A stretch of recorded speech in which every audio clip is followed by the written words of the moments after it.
Assalamualaikum warahmatullahi wabarakatuh. Salam sejahtera bagi kita semua. Video presentasi ini dibuat untuk memenuhi tugas kelompok kami dalam mata kuliah Konservasi Lingkungan dan Manajemen Kebencanaan. Sebelumnya, perkenalkan saya Tria Fitriani bersama dengan rekan saya Anju Najwatilah dari kelas 1A Pendidikan Bahasa Inggris Universitas Galuh Ciamis. Di sini kami akan membahas tugas makalah observasi kami yaitu tentang analisis mitigasi daerah rawan bencana banjir yang telah kami telusuri di daerah Cicalung, Desa Tanjung Sari, Kecamatan Sukaresik. Daerah ini rawan akan banjir, yang mana setiap musim hujan beberapa daerah ini akan terendam banjir.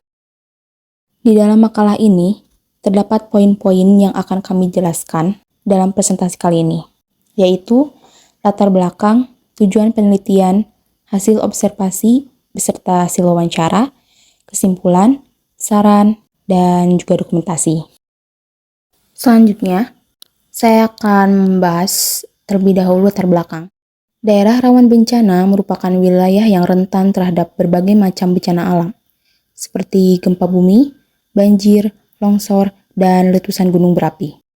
Dalam menghadapi ancaman bencana, mitigasi menjadi salah satu pendekatan yang penting untuk mengurangi dampak negatif yang mungkin terjadi. Oleh karena itu, melalui makalah ini, kami akan mengunjungi salah satu daerah yang termasuk daerah rawan bencana. Daerah ini rawan akan banjir, yang mana setiap musim hujan beberapa daerah ini akan terendam banjir. Kami juga telah mewawancarai salah satu warga di sini untuk mendapatkan informasi tentang banjir yang selalu melanda wilayah ini. Pemahaman masyarakat tentang mitigasi bencana banjir dalam meminimalisir risiko bencana dan bagaimana upaya mitigasi bencana banjir oleh masyarakat di daerah ini. Beralih ke tujuan observasi. Yang pertama, memahami dan menguasai kegiatan wawancara, memperoleh informasi kebencanaan, memahami konsep dan pentingnya mitigasi dalam mengurangi dampak bencana di daerah rawan bencana, mengidentifikasi potensi ancaman bencana yang ada di daerah rawan bencana, dan menganalisis risiko yang terkait. Berikutnya, hasil observasi. Yang pertama yang akan dibahas yaitu sejarah terjadinya banjir. Yang pertama, banjir Jakarta zaman Kerajaan Tarumanegara.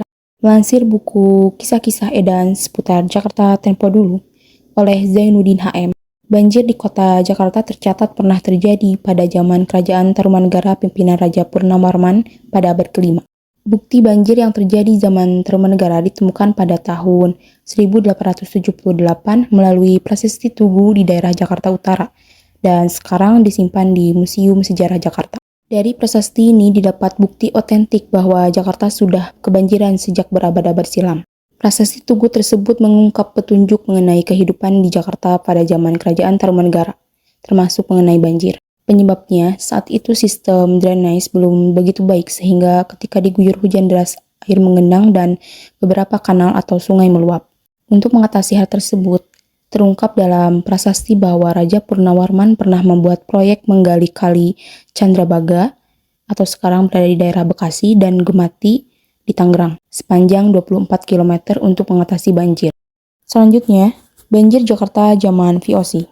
Pada tahun 1600-an, tepatnya saat Jan Petrus Junckon menjabat sebagai Gubernur Jenderal VOC, Jakarta juga pernah dilanda banjir. Penyebabnya ialah meluapnya rawa dan sungai-sungai di Batavia saat diguyur hujan deras. Dalam catatan sejarah, Jan Petrus Junckon kemudian membangun sejumlah kanal dan kali Ciliwung untuk mengatasi banjir tersebut.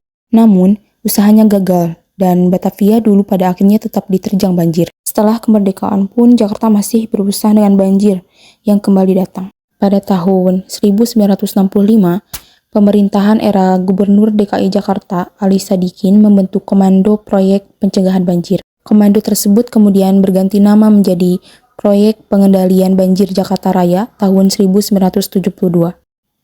Sejak kepemimpinan Gubernur Setiyoso hingga Anies Baswedan, perbaikan sistem drainase dan kanal terus dilakukan. Meski bisa dikatakan berkurang, namun dalam catatan hingga tahun 2020, banjir besar masih terjadi di Jakarta dan menyebabkan banyak kerugian. Selain curah hujan, penyebab lain banjir di Jakarta sebenarnya ialah karena adanya sampah yang terbuang sembarangan di berbagai sungai atau kanal. Perilaku semacam ini menimbulkan dampak yang tak berkesudahan dalam sejarah banjir di Jakarta pada masa ke masa. Selanjutnya, setelah sejarah terjadinya banjir, saya akan membahas tentang identifikasi risiko banjir. Yang pertama, ditemukan bahwa daerah ini terletak di dataran rendah dengan curah hujan yang cukup tinggi, sehingga rentan terhadap banjir. Kedua, perubahan iklim dapat mempengaruhi curah hujan dan intensitas banjir. Ketiga, daerah Cicalung ini dekat dengan Sungai Citanduy, yang mana risiko banjir lebih tinggi akibat luapnya air sungai. Yang keempat, pemerintah daerah telah melakukan pemetaan dan identifikasi daerah rawan banjir. Selanjutnya, yang ketiga, topografi. Beberapa konsep terkait topografi banjir yang dapat dijelaskan. Yang pertama, dataran rendah.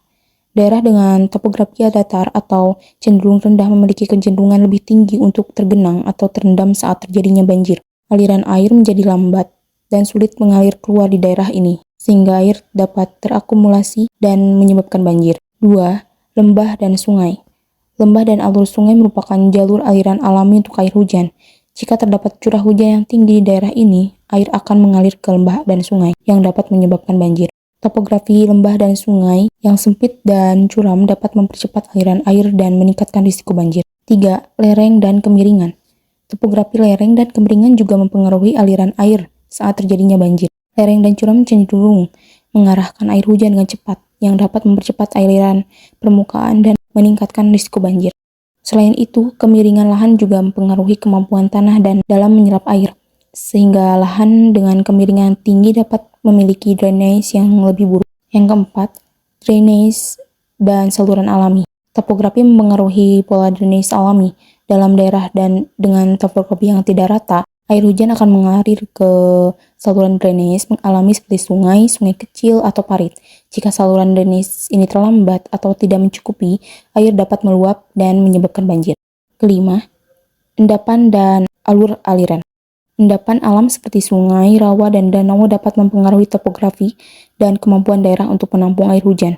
Jika endapan tersebut sudah penuh atau tidak berfungsi dengan baik, air hujan akan sulit diserap, yang dapat meningkatkan risiko banjir. Yang terakhir, urbanisasi dan perubahan topografi. Perubahan topografi akibat urbanisasi seperti pembangunan jalan, gedung, atau saluran drainase dapat mempengaruhi pola aliran air dan meningkatkan risiko banjir.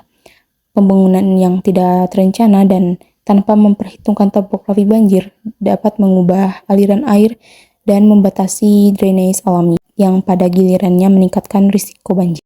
Selanjutnya, mengenai langkah-langkah mitigasi bencana banjir akan dijelaskan oleh rekan saya, Anju Najwatila. Hasil observasi yang kelima yaitu langkah-langkah mitigasi bencana banjir. 1. Peningkatan sistem drainase. Pemerintah setempat telah memperbaiki dan memperluas saluran drainase utama, serta melakukan normalisasi sungai untuk meningkatkan kapasitas pengaliran air. Saluran-saluran irigasi dan parit juga telah diperbaiki agar dapat mengalirkan air dengan baik. Yang kedua yaitu konstruksi tanggul dan bendungan. Tanggul dan bendungan telah dibangun di beberapa titik strategis untuk memblokir aliran air yang berpotensi membanjiri daerah pemukiman. Konstruksi ini bertujuan untuk mengalihkan aliran air ke saluran drainase yang lebih besar dan mengurangi tekanan pada daerah pemukiman. Yang ketiga, perencanaan penggunaan lahan. Pemerintah daerah telah menerapkan peraturan dan perencanaan yang ketat untuk penggunaan lahan. Pemukiman baru tidak diperbolehkan dibangun di area yang rentan terhadap banjir, dan daerah resapan air ditetapkan sebagai lahan hijau atau pertanian. Kemudian yang terakhir, peningkatan kesadaran masyarakat. Dilakukan kampanye penyuluhan dan sosialisasi kepada masyarakat mengenai bahaya banjir, pentingnya menjaga kesehatan saluran drainase, serta tindakan yang harus dilakukan saat terjadi banjir. Masyarakat juga dilibatkan dalam latihan evakuasi dan penanganan darurat banjir. Selanjutnya, perencanaan tata ruang. Pemerintah daerah telah melaksanakan perencanaan tata ruang yang berkelanjutan dengan membatasi pembangunan di daerah rawan banjir. Zonasi daerah rawan banjir telah ditetapkan, di mana konstruksi bangunan lebih ditekankan pada tahan air dan penggunaan bahan bangunan yang tahan terhadap kelembaban. Kemudian hasil observasi yang terakhir yaitu sosialisasi dan pendidikan masyarakat. Otoritas pemerintah setempat telah melakukan kampanye sosialisasi dan pendidikan kepada masyarakat mengenai risiko banjir dan tindakan mitigasi yang harus diambil. Namun, ada kebutuhan yang lebih besar untuk meningkatkan kesadaran masyarakat. Banyak warga yang masih kurang memahami tanda-tanda awal banjir dan tindakan yang harus diambil saat banjir terjadi. Berdasarkan hasil wawancara bersama salah satu penduduk di daerah tersebut, dalam meminimalisir risiko bencana, masyarakat di daerah Cicalung rutin bergotong royong membersihkan selokan dan saluran air di sekitar.